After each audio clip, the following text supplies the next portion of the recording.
Сауд Аравиянын Мекке шаарында адамдарды учуруп кетүүчү катуу шамал болду. Металлдан жасаган оор конструкцияларды дагы сүрүп жибергенин көрүүгө болот. Жергиликтүү тургундар менен зыяратчылар ары бери калчаган. Катуу шамалдан улам мектеп, колледж жана университеттер аралыктан окууга өтүштү. Ош-Сары-Таш Эркеш-Там унаа жолунун 239-чакырымында жер көчүп жол жабылды. Көчкү бүгүн эртең менен саат 9:00 чамасында жүргөн. Жалпы көлөмү болжол менен 4000 метр кубту түзөт. Азыркы таптада жер көчкү акырындан жылып жатат. Толук кандуу жумуштар көчкү токтогондо жүрөт. Учурда 4 техника жолду тазалап жатат. Бүгүн саат 18:00 жол бир тараптуу ачылары болжолдонууда. Акыйкатчы Москвада мигранттардын маселесин көтөрдү.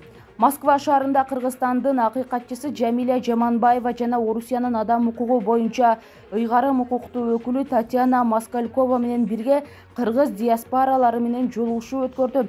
Бул тууралуу омбудсмендин басма сөз кызматы кабарлады. Жолугушууда акыйкатчы Жаманбаева Орусиядагы кыргызстандыктар жашаган жерине каттоого туруу, медициналык камсыздандыруу, кара тизмеден чыгуу, балдарды мектепке окутуу сыяктуу маселеге туш болуп жатканын айтты. Омбудсмен айрым учурда эмгек укуктары корголбой, орой мамилеге кабылып жатканын билдирди. Орусиянын ыйгарым укуктуу өкүлү Татьяна Москалькова мигранттардын көйгөйлөрү тийиштүү органдар менен талкууланып чечилерин билдирди.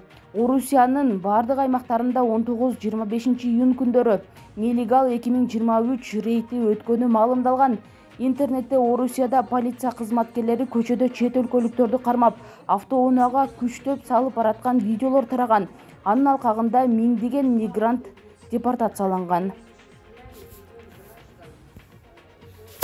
Мектептерде китептин ижара акысы 25 сом бойдон калды. Кыргызстанда мамлекеттик мектептерде бир нуска окуу китебин жылдык ижара акысы 25 сом деп бекитилди. Тиешелүү буйрукка Билим берүү жана Илим министри Каныбек Иманалиев кол койгонун министрликтин басма сөз кызматы кабарлады. Китептердин ижарасы былтыр да ушундай эле суммада болчу. Каражат 31 декабрга чейин төлөнүшү керек. Билим берүү жана Илим министрлиги жаңы китептерди сатып алуу үчүн мектептерде окуу китептерге ижара акы киргизилгенин кошумчалады. Мекеме ижаранын баасы бир китептин орточо наркы 125 сом болуп турганда бекитилгенин, келечекте анын баасы жогорулашы мүмкүн экенин эскертти.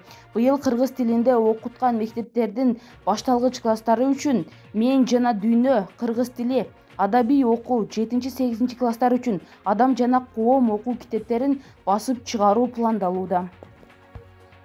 Ош-Сары-Таш Эркеш-Там унаа жолунун 239-чакырымында жер көчүп жол жабылды. Көчкү бүгүн эртең менен саат 9:00 чамасында жүргөн. Жалпы көлөмү болжол менен 4000 метр кубту түзөт. Азыркы таптада жер көчкү акырындан жылып жатат. Толук кандуу жумуштар көчкү токтогондо жүрөт. Учурда 4 техника жолду тазалап жатат. Бүгүн саат 18:00 жол бир тараптуу ачылары болжолдонууда. Гезет журнал түркүн сайттардан сиздер автоусталарды жана механиктерди издеп тажадыңызбы? Анда сизге автомен тиркемеси жардам берет. Бул жерден автоусталарды, механиктерди, эсто жана детейлинг борборлорду табууга өтө ыңгайлуу. Эми автоунааңызга байланыштуу маселени үйдө отуруп эле тез арада чечсе болот.